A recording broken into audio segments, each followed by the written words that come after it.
Buenas tardes y bienvenidos, hermanos, una vez más a nuestro servicio de los jueves, y les doy la bienvenida a cada uno de ustedes. Y vamos a empezar rápidamente aquí con el Salmos 95, versículo 6, que dice: venid, adoremos y postrémonos, arrodillémonos delante de Jehová, nuestro Hacedor. Amén. Y vamos a hacer una oración, hermanos. Padre, ante ti venimos, Señor, y nos queremos, Señor, así como dice este salmo, postrarnos delante de ti para adorarte, para glorificarte, para decirte, Señor, que tú eres nuestro Hacedor, que tú eres todo para nosotros, Señor, y te amamos, te glorificamos porque tú eres Rey Todopoderoso. Gracias te damos, Señor, por todo lo que haces, Señor, en nuestras vidas y lo que vas a hacer. Señor, en esta tarde, Señor, te pedimos, Señor, que tu voluntad se haga en nuestras vidas, porque es lo que deseamos, Señor, tu corazón, Señor, lo que tú quieres para nosotros. Te honramos y te glorificamos en el nombre de Jesús. Vamos a cantar unos cantos, hermanos. Este canto se llama Soberano, Soberano a Dios.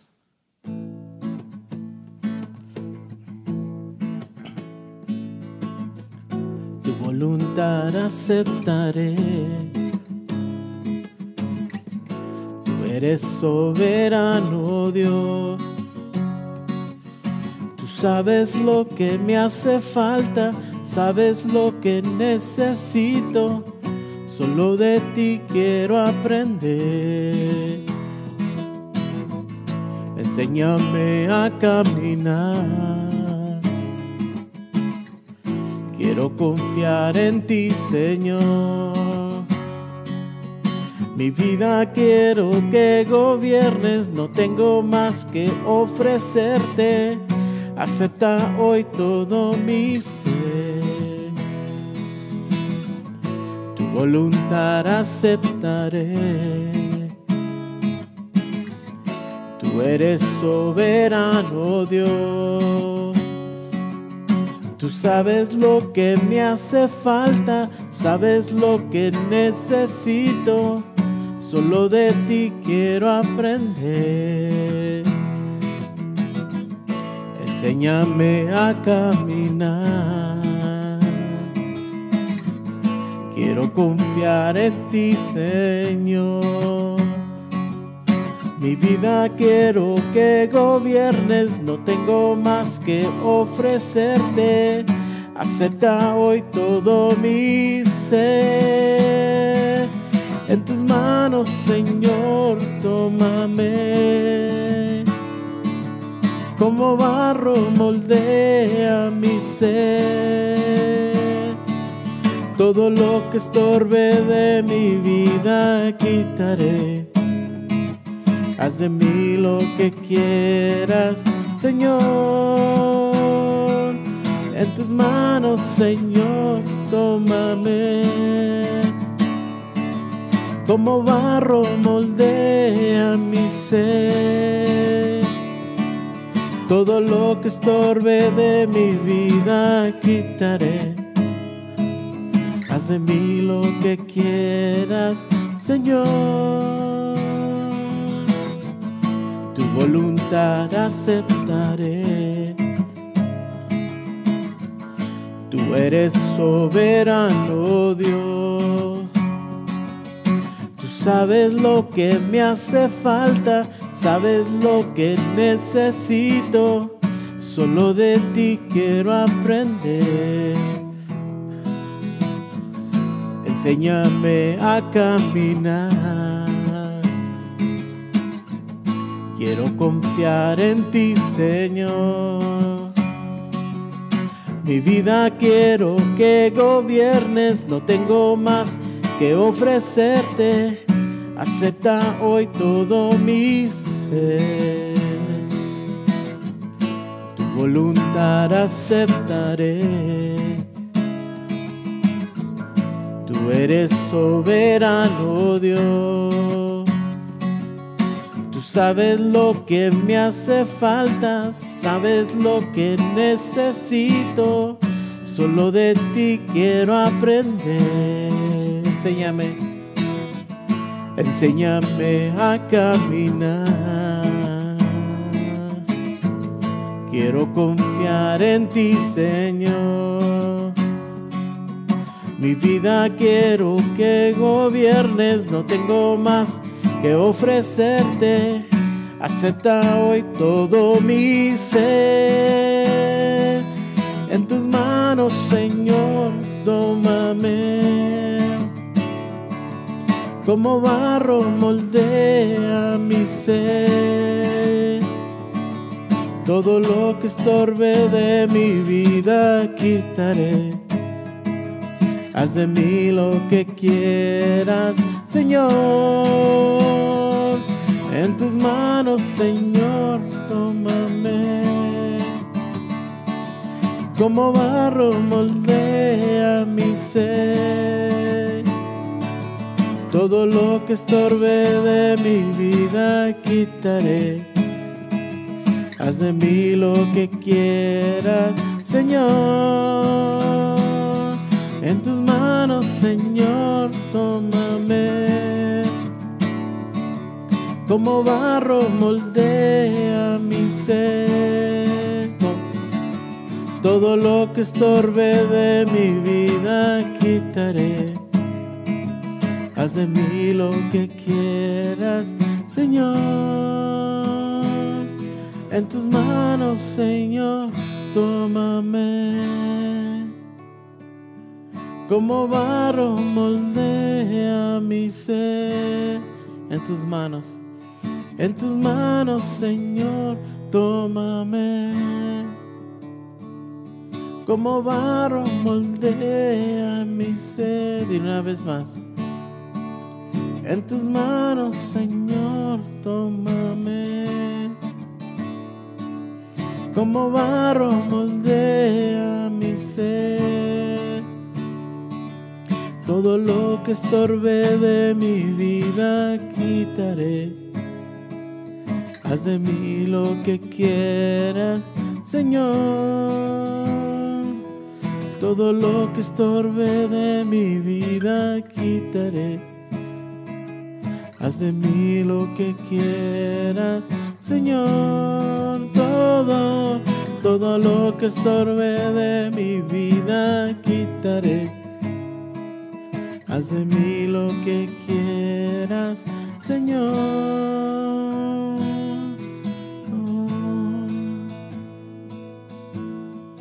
Como barro moldéanos, Señor. Transfórmanos cada día.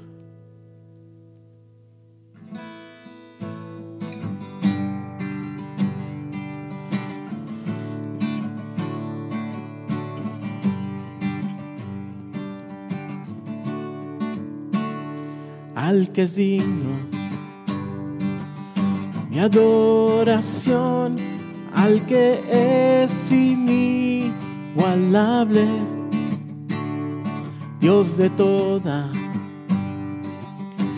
majestad, su grandeza eterna,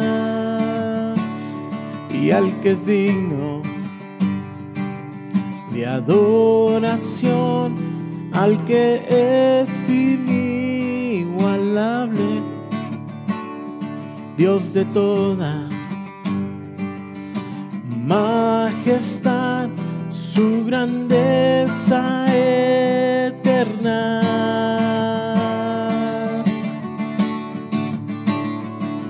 Contemplando yo la cruz, la excelencia puedo ver, tu justicia y santo amor derramado sobre mí. Al que es digno de adoración, al que es inigualable, Dios de toda majestad, su grandeza eterna. Al que es digno de adoración, al que es inigualable, Dios de toda majestad, su grandeza eterna.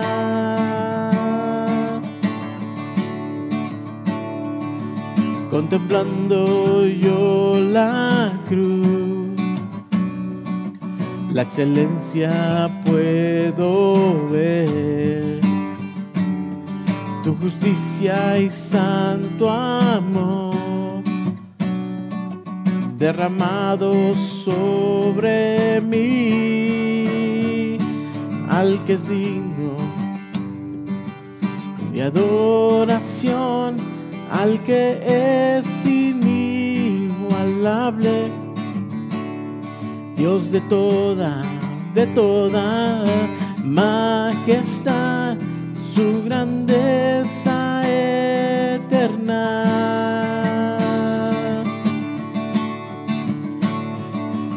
Herederos con Jesús de su reino celestial, damos gloria y honor a nuestro bendito Dios, al que es digno de adoración, al que es inigualable, Dios de toda majestad, su grandeza eterna. Coherederos con Jesús de su reino celestial, damos gloria y honor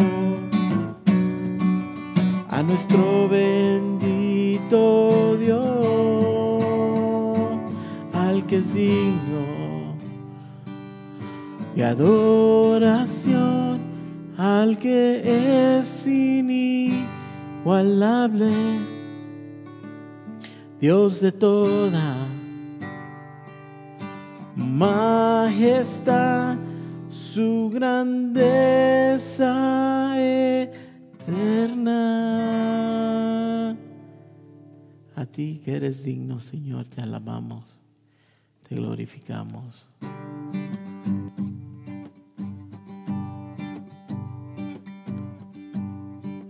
Oh, qué amor, cuánto amor.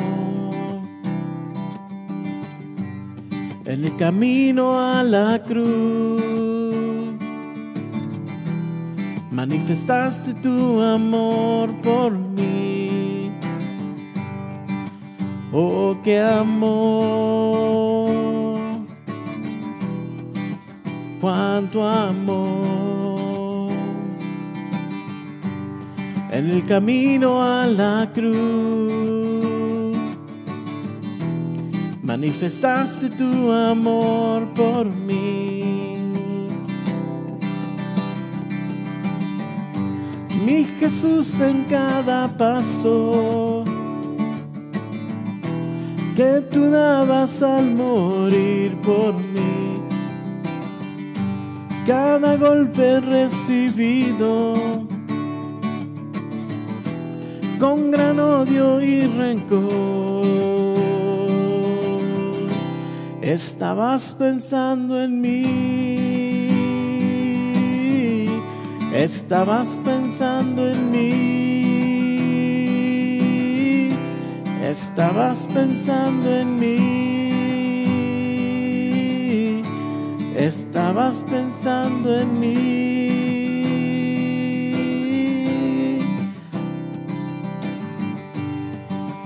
Oh, qué amor, cuánto amor. Quiero morir para vivir y compartir de este gran amor. Oh, qué amor, cuánto amor, cuánto amor. Quiero morir para vivir y compartir este gran amor. Mi Jesús, en cada paso que tú dabas al morir por mí, cada golpe recibido con gran odio y rencor.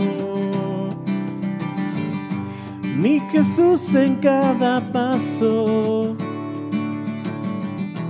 que tú dabas al morir por mí, cada golpe recibido con gran odio y rencor. Estabas pensando en mí, estabas pensando en mí, estabas pensando en mí. Estabas pensando en mí, estabas pensando en mí, estabas pensando en mí.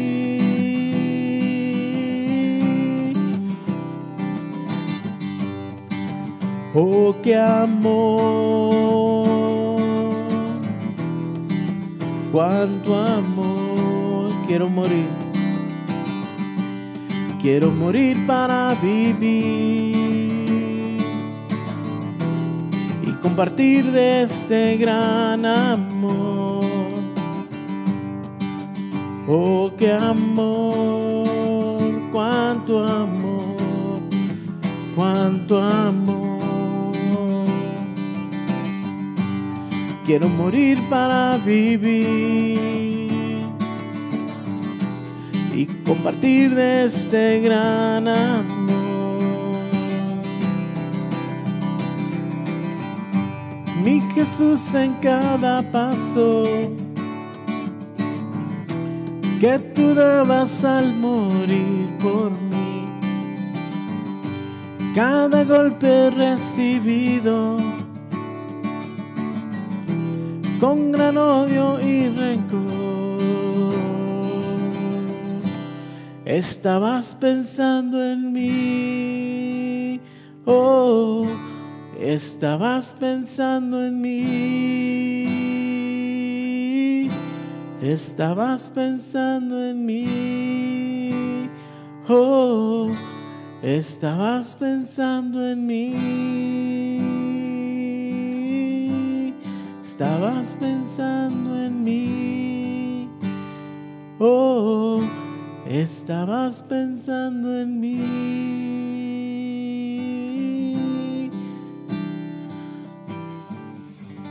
Amén, así es, Señor.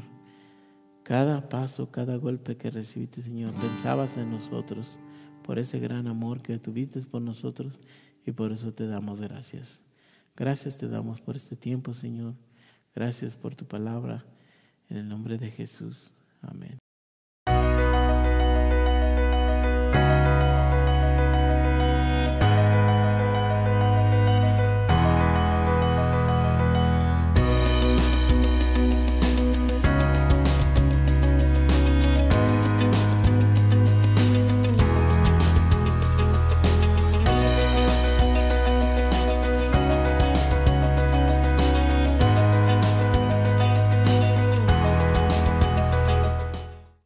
Buenas tardes, hermanos, y bienvenidos a nuestro servicio de su gracia.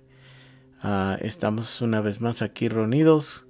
Ojalá todos se encuentren bien, con salud. Un abrazo a todos aquellos que nos escuchan y que se siguen conectando cada jueves a través de estos medios. Y le damos gracias a Dios por cada uno de ustedes, por sus vidas y por continuar estudiando la palabra de Dios con nosotros. Y vamos a hacer una breve oración y empezamos. Padre, te damos gracias, Señor. Gracias por este tiempo. Gracias por abrir las puertas, los medios de poder compartir tu palabra a través de ah, esta manera, Señor, y que te honramos. Queremos honrarte a ti en todo lo que hacemos. Queremos glorificarte. Queremos darte todas las gracias a ti, Señor, y queremos decirte, Señor, que te amamos, te glorificamos, Señor. Gracias por cada uno de mis hermanos que están ahí escuchando. Señor, te pedimos por sus vidas, Señor, que tú abras, Señor, su entendimiento a través del Espíritu Santo, que nos hable a nuestros corazones, que nos instruya, nos enseñe, para que podamos crecer, Señor, en tus caminos. Te queremos dar toda honra y toda gloria, porque tú eres bueno. Gracias te damos en el nombre de Jesús. Bueno, buenas tardes una vez más, hermanos, y continuamos nuestro estudio de la hermenéutica.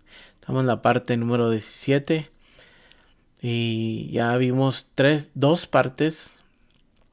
Vimos parte número 1 de la interpretación, parte número 2 de la interpretación el jueves pasado, y vamos a continuar interpretación, parte número 3. En esta tarde vamos a estar viendo otros puntos. Continuamos en lo mismo y estamos viendo varios puntos bajo de la regla, varios puntos bajo de la regla de que la Biblia se interpreta por la misma Biblia, o lo que dijimos lo llamamos la analogía de la fe. Eso es lo que quiere decir, que la Biblia se interpreta por ella misma. Y vimos el punto número 1 la última vez, que dijimos que el número 1 era, ya vimos que no puedes enseñar una doctrina con un solo versículo, sino que tienes que ver todo el panorama de la Biblia. No puedes agarrar una Biblia, un versículo y querer enseñar algo de ese versículo. Tienes que escudriñar toda la palabra de Dios, que dice en otros lugares, ¿no? Porque así es como cometen muchos errores y hay muchas malas enseñanzas, porque abren la Biblia y ven un versículo y de ahí quieren dar toda una enseñanza, y no se puede hacer eso, sino que tienes que examinarla toda para ver qué dicen los demás libros, porque la Biblia no se contradice. La Biblia se apoya, se va mano a mano en todo lo que dice, no se contradice. Si aquí en un lugar, en el libro de Juan dice algo y usted quiere encontrar aclaración o algo para que lo ayude a entender mejor, tiene que buscar en otros lugares donde habla del mismo tema o las mismas situaciones, para ver qué dice, para poder entender mejor. Pero ya vimos eso y no queremos enfocarnos en eso. Queremos ver el punto número 2. Márquelo. El número 1 era que no puede enseñar una doctrina con un solo versículo, sino que tiene que ver todo el panorama de la Biblia. Punto número 2, aquí va. El punto número 2 es el valor de una palabra no depende de sí misma, sino del restante o la relación de las restantes palabras del contexto. Apúntelo, hermanos. Número 2. El valor de una palabra no depende de sí misma, sino del restante o la relación de las restantes palabras del contexto. Y vamos a ver ejemplos como lo hemos estado haciendo, porque así es como aprendemos, ¿no? Así aprendo yo con los ejemplos. Vamos a ir al pasaje de Efesios capítulo 6, versículo 12. Efesios 6, capítulo 6, versículo 12. Dice: porque no tenemos lucha contra sangre y carne, sino contra principados, contra potestades, contra los gobernadores de las tinieblas de este siglo, contra huestes espirituales de maldad en las regiones celestes. Aquí, hermanos, aquí la palabra sangre y carne, la palabra sangre y carne viene de una palabra griega que ya la vimos y es la palabra sarx, y significa aquí la palabra sarx o carne significa gente o personas, Entonces, si la traducimos, ¿qué está diciendo aquí? Está diciendo que nuestra lucha no es con gente ni personas. En otras palabras, usted le puede poner, porque no tenemos lucha contra gente ni personas, sino contra principados, contra potestades, porque los principados, las potestades, está hablando de regiones celestiales, está hablando de lo espiritual. Aquí estas palabras que rodean estas palabras de la sangre y carne nos ayudan a entender mejor que está hablando de algo espiritual, que no está hablando de que nuestra lucha es con gente ni con personas, sino es algo espiritual y no física. Es lo que quiere decir aquí, sangre y carne. Entonces, otro ejemplo, vamos a Ezequiel 36, 26. Ezequiel 36, 26. Dice, os daré corazón nuevo y pondré espíritu nuevo dentro de vosotros y quitaré de vuestra carne el corazón de piedra y os daré un corazón de carne. Entonces aquí vemos dos veces la palabra carne.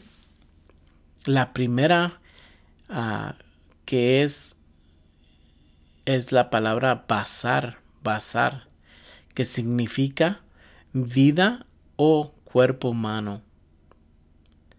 Entonces usted lo puede leer así. Dice, os daré corazón nuevo y pondré espíritu nuevo dentro de vosotros y quitaré de vuestra vida o vuestro cuerpo. Y luego sigue diciendo el corazón de piedra y os daré un corazón de carne. Y aquí la segunda carne, la palabra carne es corazón de carne, que es la misma palabra basar o una actitud dócil y tierna y sensible. Entonces lo puede leer así, de esta manera. Y os daré un corazón con una actitud dócil y tierna y sensible. Porque es lo que está diciendo, ¿no? Que porque está diciendo que tenemos un corazón duro y ese corazón se va a quitar y se va a remover y se nos va a dar un corazón que tiene una actitud dócil y tierna y sensible, que siente que ya no está duro. Y pues vamos aquí a dejar esa palabra de carne y vamos a continuar con otra palabra que es la palabra fe, que ya vimos varios ejemplos también, pero en este punto vamos a ver esa palabra. Entonces, esta la vamos a ver muchas veces en la Biblia, la palabra fe, pero va a depender del valor y el significado de las restantes palabras que la rodean. Todas las palabras que rodean a la palabra que estás viendo, de eso van a depender. Entonces, vamos a otro ejemplo. Vamos a Hechos 6, 7. Hechos 6, 7. Y la palabra aquí pues es la que vimos, fe. ¿Qué quiere decir? También ya la estudiamos, pistis. Y dice el versículo 7 de Hechos 6:7, dice, y crecía la palabra del Señor, y el número de los discípulos se multiplicaba grandemente en Jerusalén. También muchos de los sacerdotes obedecían a la fe. Ahora, ¿qué significa aquí fe? De acuerdo al contexto. Y aquí significa la palabra de Dios o las verdades del Evangelio. Otra vez, ¿qué significa fe? Aquí en este versículo significa la palabra de Dios o las verdades del Evangelio. Vamos a Romanos 3:22. Romanos 3:22. Dice, la justicia de Dios por medio de la fe en Jesucristo para todos los que creen en Él, porque no hay diferencia. ¿Qué significa aquí la palabra fe? Bueno, aquí en este versículo significa confianza en Cristo para salvación. Entonces lo puede leer, la justicia de Dios por medio de la confianza en Cristo para salvación. Es lo que quiere decir aquí. Y ahora en Primera de Corintios 2:5, Primera de Corintios 2:5 dice, para que vuestra fe no esté fundada en la sabiduría de los hombres, sino en el poder de Dios. ¿Qué significa aquí la palabra fe o pistis? Aquí la palabra es fidelidad o confianza. Mire, dice, otra vez se lo voy a leer con estas palabras. Para que vuestra fidelidad o nuestra confianza no esté fundada en sabiduría de los hombres, sino en el poder de Dios. Ve cómo aquí la palabra fe en estos versículos que hemos leído, hermanos, cómo es la misma palabra, pero depende de las palabras que la rodean, es lo que usted va a interpretar. Por eso tiene que ver todas las palabras alrededor. Y luego, pues aquí la palabra, vamos a otra palabra, vamos a la palabra gracia. La palabra gracia, que es charis. Y vamos a ver en Hechos 14:3. Hechos 14:3, búsquelo. ¿Qué quiere decir la palabra gracia? Quiere decir charis. ¿Y qué significa aquí en este versículo? Porque usted puede estar leyendo un versículo y usted escucha esa palabra y piensa que ya es lo que usted piensa que es, pero en realidad puede tener otro significado. Dice Hechos 14:3, dice, por tanto, se detuvieron allí mucho tiempo, hablando con denuedo, confiados en el Señor, el cual daba testimonio a las palabras de su gracia, concediendo que se hicieran por las manos de ellos señales y prodigios. Entonces aquí, hermanos, ¿qué es la palabra o qué significa la palabra gracia aquí? Bueno, aquí, hermanos, la palabra gracia la puede traducir el evangelio. Entonces, si usted lo lee, va a leer, por tanto se detuvieron ahí mucho tiempo hablando con denuedo, confiados en el Señor, el cual daba testimonio a la palabra del evangelio. Así es como lo traduciera. Entonces, lo que quiere decir. Entonces, vamos a Efesios 2:8. Efesios 2:8. Dice, porque por gracia sois salvos por medio de la fe. Y esto no de vosotros, pues es un don de Dios. Es un regalo de Dios, hermanos. ¿Qué significa aquí la palabra gracia? Aquí significa favor inmerecido o también puede significar regalo inmerecido. Entonces, si usted lo lee, puede poner esto porque por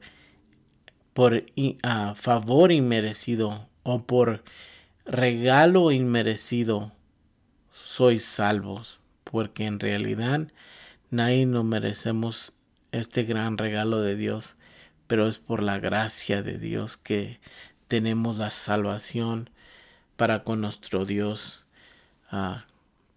Y es algo tan hermoso, ¿no? Que Dios haya mandado a su Hijo a este mundo para llevar nuestros pecados sobre él y clavar todos nuestros pecados en esa cruz para poder tener perdón de nuestros pecados.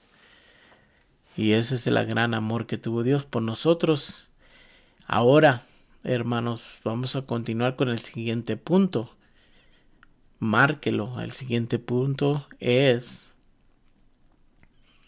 el significado de una palabra. Lo debemos determinar tomando en cuenta el marco cultural y de costumbre de la época del texto. ¿Ok? Se lo voy a leer una vez más. El significado de una palabra lo debemos determinar tomando en cuenta el marco cultural y de costumbre de la época del texto. ¿Por qué? ¿Por qué de la época del texto? Porque la palabra puede significar algo diferente, hermanos, en el Viejo Testamento que en la época en el Nuevo Testamento. O algo que para Abraham era algo que él entendía ahora en el Nuevo Testamento sería algo diferente. Entonces tenemos que ver qué significa hoy. Por eso tenemos que tomar en cuenta el marco cultural de la costumbre de la época del texto. Entonces vamos a ver unos ejemplos de esto también. Vamos a ver la palabra sangre. Y vamos a ir a 1 de Juan 1:7. 1 de Juan 1:7. Dice, pero si andamos en luz, como Él está en luz, tenemos comunión unos con otros. Y la sangre de Jesucristo, su Hijo, nos limpia de todo pecado. Así, a simple vista podemos ver que se refiere al sacrificio de Jesús, ¿no? Cuando leemos este versículo. Pero para un judío, hermanos, es muy diferente que para nosotros, porque estas palabras tienen un contexto cultural y de costumbre para ellos. Hay que recordar que las escrituras fueron escritas principalmente por judíos. Por eso tenemos que tomar en cuenta el marco cultural y costumbre de la época.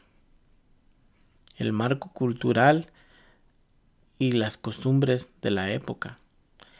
Los hebreos desde el principio, hermanos, usaron la sangre en sus rituales.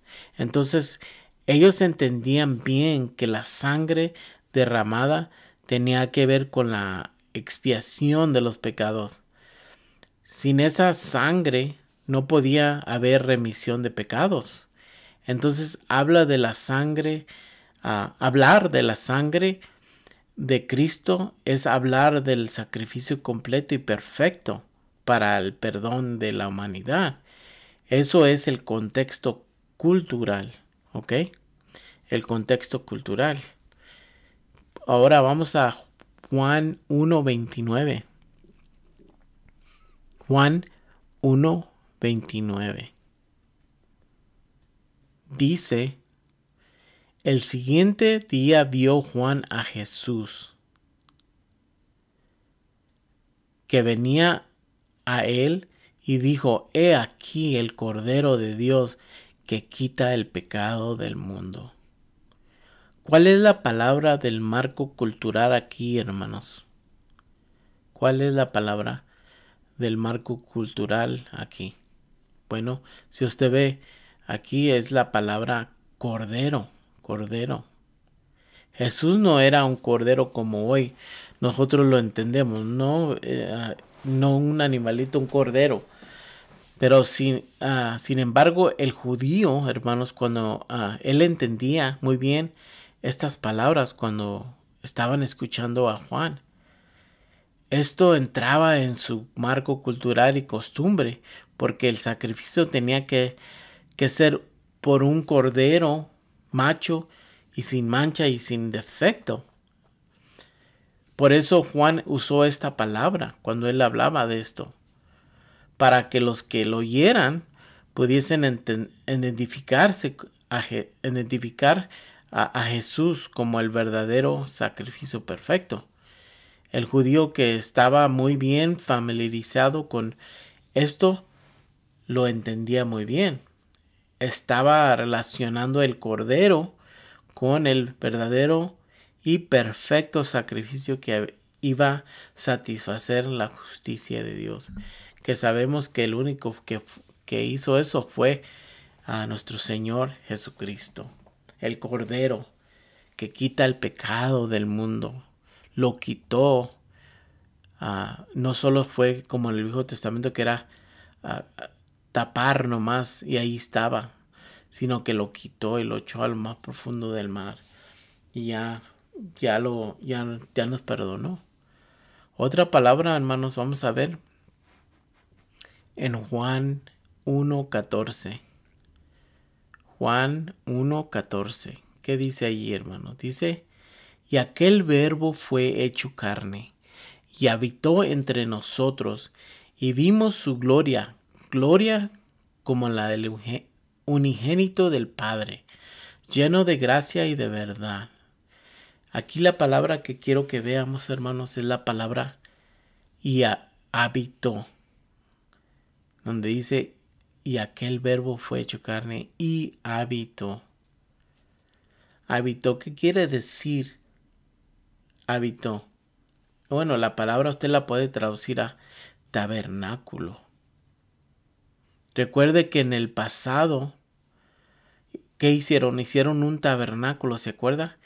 ¿Y qué representaba el tabernáculo, hermanos? Si se acuerda, es donde estaba la presencia de Dios. Y luego construyeron un templo también. ¿Y qué representaba ese templo? Bueno, allí es donde la presencia de Dios estaba también, ¿se acuerda?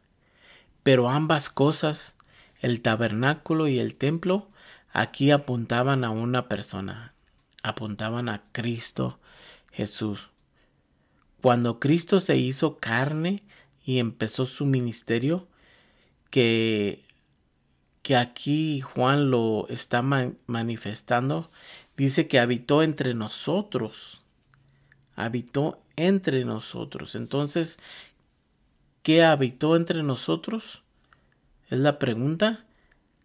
La presencia, hermanos, la presencia de Dios en un cuerpo humano, y muchos no lo reconocieron. ¿Se imagina, hermanos? La presencia de Dios ahí mismo entre ellos. Y también está entre nosotros, hermanos, porque Jesucristo está con nosotros en todo tiempo. Su presencia, su Espíritu Santo está dentro de nosotros.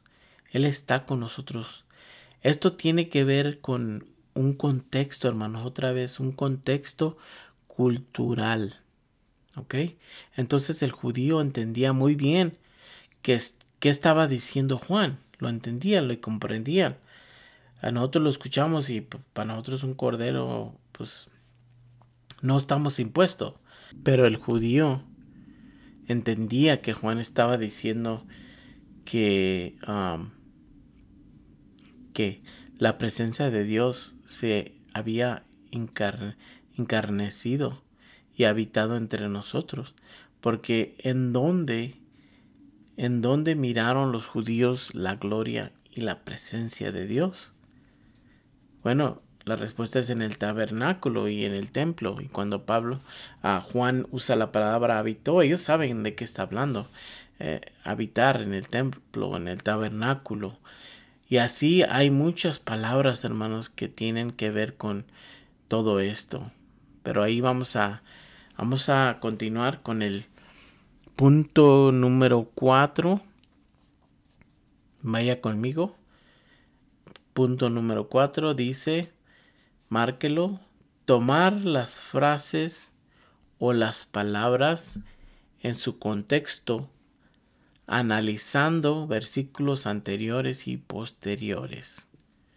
Se lo voy a dar una vez más. Tomar las frases o las palabras en su contexto, analizando versículos anteriores y posteriores.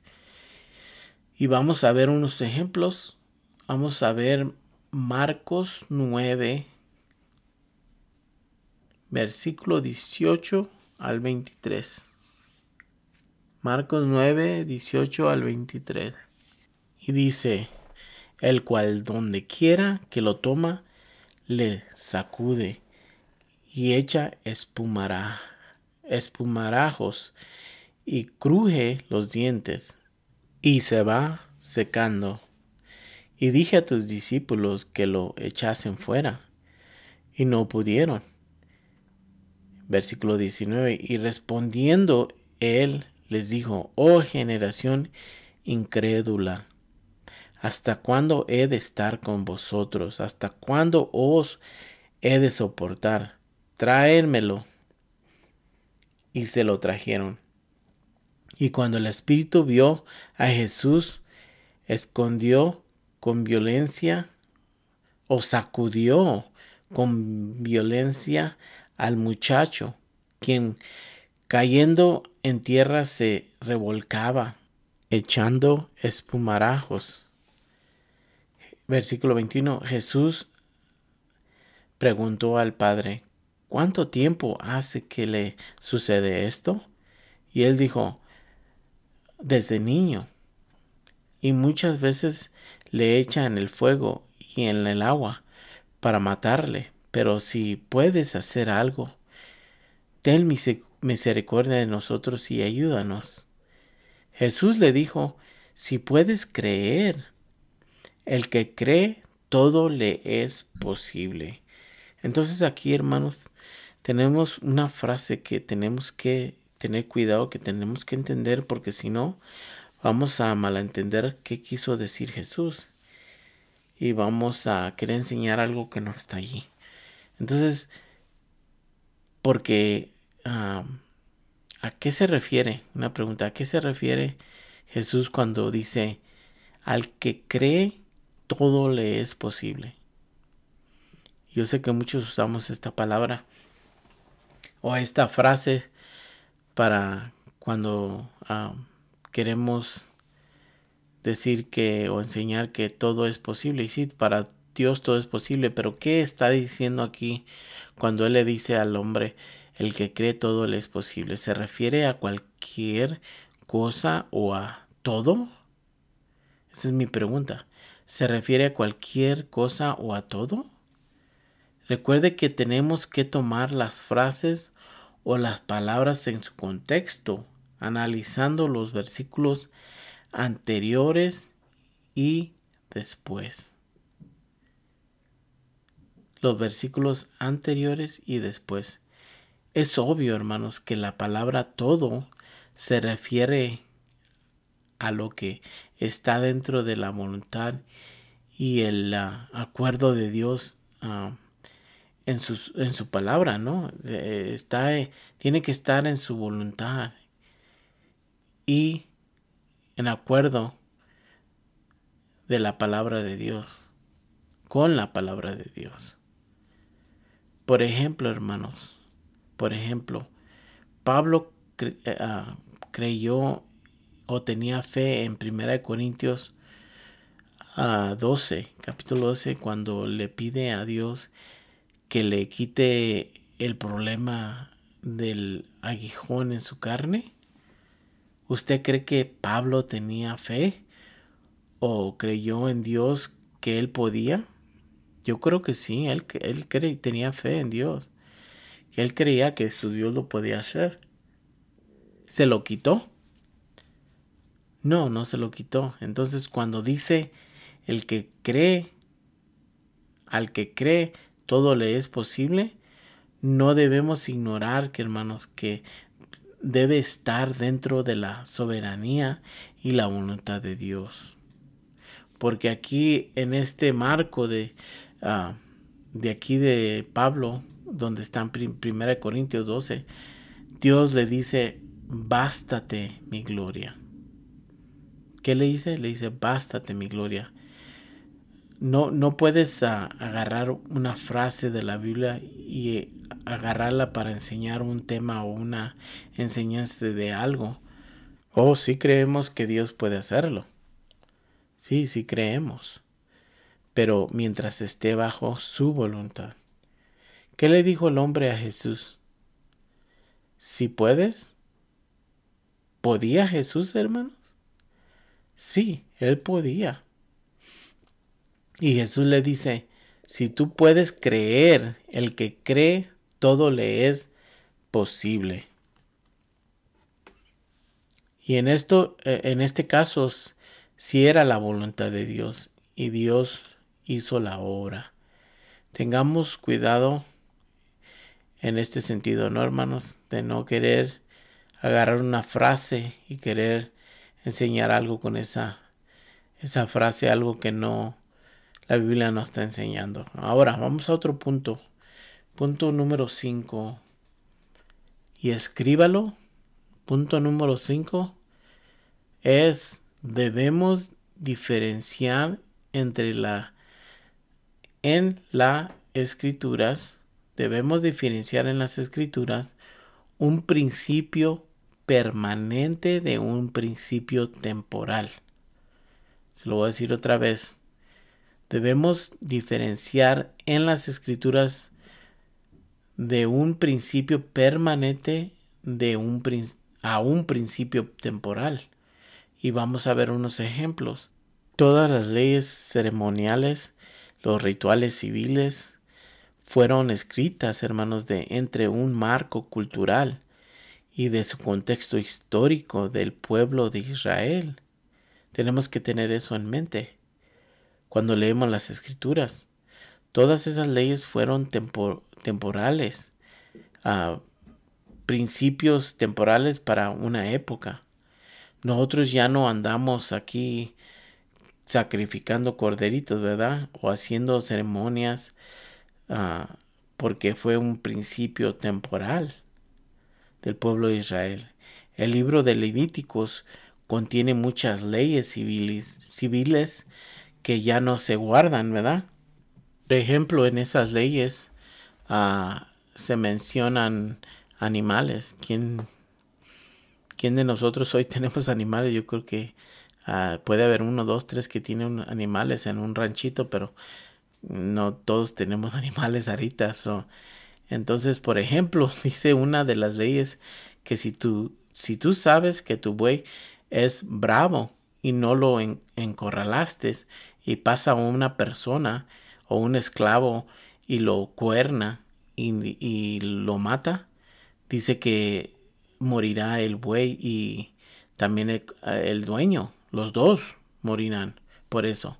Así era la ley civil, a menos que el dueño del animal se hiciera esclavo por la persona que murió. Ahora, esas leyes civiles son o se aplican hoy, en estos días. No se aplican estas leyes.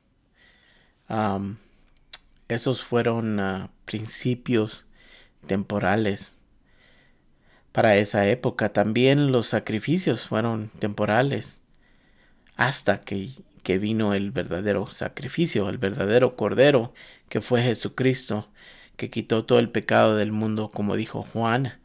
Ahora, en cambio, la ley de los 10 mandamientos sí son principios morales permanentes, aunque fueron dados en el Viejo Testamento, y estos son vigentes hasta hoy. Cuando leas la Biblia, te tienes que preguntar si es una ley permanente o temporal. Las fiestas, las ceremonias, los sacrificios, todo esto fueron leyes temporales, hermanos. Algo muy importante que se tiene que entender, ¿no? Ahora, como nosotros que tenemos costumbres, así también como Navidad, que celebramos, ¿no? Hay unos que celebran y otros que no, y tampoco no juzgamos a aquellos que no celebran o que celebran. Eso solo es una costumbre, ¿no? Porque en realidad no sabemos qué día nació.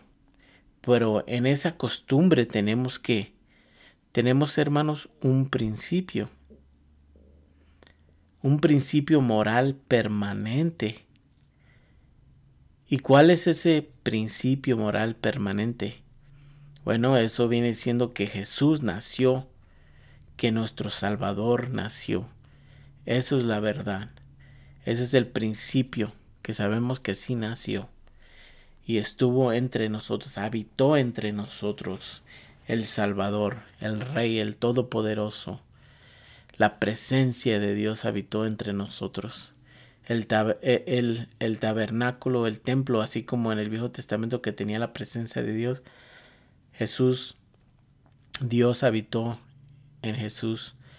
La presencia de Dios estuvo con nosotros. Ahora, vamos a ver otro punto. Punto número 6. Debemos de diferenciar entre un principio y una costumbre, hermanos.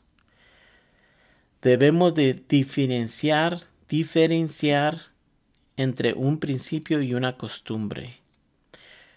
No hay que cometer el error de llamarle a una costumbre un principio. Toda la Biblia, hermanos, está llena de principios, pero también la Biblia tiene muchas costumbres de las épocas en que se escribió. Y vamos a ver un ejemplo en Lucas 10, del 2 al 5. Lucas 10, de 2 al 5. Dice, y les decía, la mies a la verdad es mucha, mas los obreros poco. Por tanto, rogar al Señor de la mies que envíe obreros a su mies. Y he aquí yo os envío como corderos en medio de lobos. No llevéis bolsa, ni alforja, ni calzado, dice. Y a nadie saludéis por el camino. En cualquier cosa donde entréis, primeramente decid paz sea a esta casa. Hermanos, si nosotros hacemos la costumbre, un principio de un versículo, cualquiera que se fuese de misionero, entonces si agarramos este verso y queremos hacer esta costumbre un principio, tuviéramos que irnos todos descalzo, porque es lo que está diciendo aquí. No llevéis bolsa, ni alforja, ni calzado. Entonces, ¿por qué? Porque es lo que dice el versículo, ¿no? Es lo que está diciendo. Aquí tenía que ver con una costumbre, hermanos. Porque imagínese, usted va a ir por ahí y luego dice que cuando vayas por el camino tampoco no andes saludando. Hermanos, esto era una costumbre. Usted no puede agarrar esto como un principio. Ahora, si usted cuando vaya de misionero salude a la gente, no puede hacer una costumbre un principio, ¿ok? Aquí tiene que ver con una costumbre, pero el principio, sí hay aquí un principio. ¿Cuál es el principio? Bueno, aquí el principio es ir y predicar el evangelio. Hay que diferenciar de una costumbre a un principio. Vamos a Juan 13. Habla de cuando Jesús lavó los pies a los discípulos, hermanos. Si se acuerdan de esto, no lo vamos a leer, pero si usted lo quiere leer, lea del versículo 1 hasta el versículo 17 y ahí puede ver, ¿se acuerda cuando Jesús lavó los pies de los discípulos? Y déjenles hago una pregunta, ustedes ya saben esa historia. ¿Lavar los pies es una costumbre o un principio?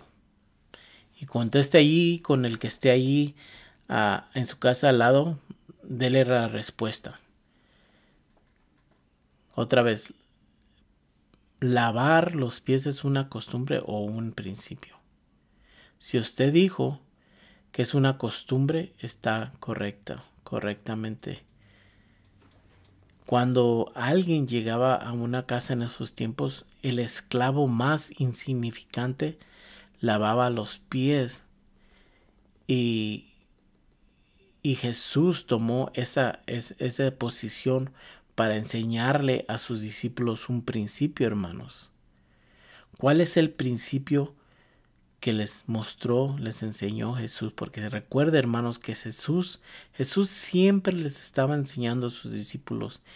En donde quiera que andaban o lo que hicieran, siempre era una enseñanza para los discípulos y para nosotros también. Es una enseñanza para que aprendamos algo. ¿Qué les enseñó? Bueno, les enseñó que deben de servir desinteresadamente. Es lo que Jesús les enseñó, servir los unos a los otros. Porque Jesús está lavando los pies, le está lavando los pies hasta su traicionero, a Judas, les está lavando los pies. Y nosotros en veces ni queremos hacer algo bueno para nuestros enemigos. Entonces hay que diferenciar, hermanos, entre una costumbre y un principio. Porque aquí el principio que debemos aprender es que debemos estar dispuestos a servir. No importa quién sea, debemos servirlos. Y en veces el servicio demanda que negarnos a nosotros mismos, así como Jesús lavó los pies a Judas, que era el que lo iba a traicionar. Jesús lo sirvió. Y nosotros debemos servir a cualquier persona, no importa quién sea. Y eso es lo que Jesús hizo, hermanos. Les enseñó a servir los unos a los otros. Ahora también otro, y puede que aquí acabamos en 1 Corintios 11, versículo 1 al 16. Léalo en su casa, pero usted ya sabe esta historia también, hermano. Esta enseñanza, esta costumbre de taparse la cabeza. Que el atavio de la mujer a que habla 1 Corintios 11, versículo 1 al 11, quiero que lo lea en su casa y ahí lo estudia, pero hay iglesias que todavía hacen esto, que se tapan con el velo. Pero ¿cuál es el principio aquí, hermanos? ¿Cuál es el principio? El principio, si usted lee el contexto y lee los versículos, el hombre debe de estar sujeto a Jesucristo y la mujer debe estar sujeta a su esposo. Ese es el principio, hermanos. Pero taparse la cabeza, esa era una costumbre algo que ya existía antes de Jesús, y los discípulos griegos se tapaban la cabeza. Esa era una costumbre que ellos ya tenían desde hace tiempo y ya lo vimos hace unas enseñanzas después. Les dimos un poco de historia de qué era eso de taparse la cabeza y hablamos de que una mujer en ese tiempo que no se tapaba la cabeza era una mujer prostituta, una ramera. Entonces hay que diferenciar entre una costumbre y un principio. No podemos hacer una costumbre un principio, sino que lo que debemos aprender y aplicar es el principio. ¿Qué es el principio aquí? Que el hombre está sujeto a Cristo y la mujer está sujeto a su marido. Ese es el principio, hermanos. Entonces así Así hay muchos versículos que uno puede ver la diferencia entre una costumbre y un principio. Si usted quiere examinar otro, vaya y lea 1 de Timoteo 2, versículo 11. 1 de Timoteo 2, versículo 11, y allí usted encuentre cuál es el principio y cuál es la costumbre y aplíquela. Y ahí sí, a usted me quiere decir después ahí que me vea en la iglesia qué encontró y podemos platicar. Bueno, vamos a acabar allí y después continuaremos con la parte que estamos interpretando, la interpretación, y vamos a estar entrando a otros puntos, y le doy gracias a Dios por este tiempo, por cada uno de ustedes. Ojalá que estén aprendiendo algo a través de todos estos puntos que hemos visto, cómo entender mejor la palabra de Dios y cómo aprender a leerla y tomar tiempo y dedicarle tiempo y meditar en ella, como dice el Salmos 1:1, ¿no? Que meditemos día y noche, que la mastiquemos la palabra y que le sacamos sabor, y que esa misma palabra que entra en nosotros transforme nuestras vidas y cambie nuestra manera de hablar, nuestra manera de ver, nuestra manera de caminar, nuestra manera de hacer las cosas, y que nuestra vida sea impactada por la palabra de Dios, y que usted encuentre un gozo, una alegría cuando estudie la palabra de Dios. Y vamos a orar y nos despedimos. Padre, gracias, Señor, por este tiempo. Queremos, Señor, darte gracias por todo lo que haces en cada uno de nosotros, Señor, porque hasta aquí nos has traído y eres bueno y maravilloso con cada uno de nosotros. Te pido, Señor, que nos fortalezca, Señor, en los tiempos, Señor, cuando estamos débiles, y en esos tiempos cuando no queremos, Señor, estudiar, que viene la pereza, Señor. Te pido, Señor, que tú nos fortalezcas y que tú nos ayudes, Señor, a poner más tiempo en tu palabra, Señor. Y te pido, Señor, por aquellos hermanos que están enfermos, que están ahorita, Señor, débiles, Señor, y que estén ahorita en una cama en el hospital, Señor, que tu mano, Señor, toque sus cuerpos y traiga sanidad a aquellos que están enfermos ahorita, Señor, con esta pandemia, Señor, que tú fortalezcas sus vidas, Señor. Creemos que tú eres un Dios sanador. Creemos en ese Dios todopoderoso que hace milagros, y por eso te honramos y te glorificamos. Queremos que tú, Señor, todo lo puedes, Señor.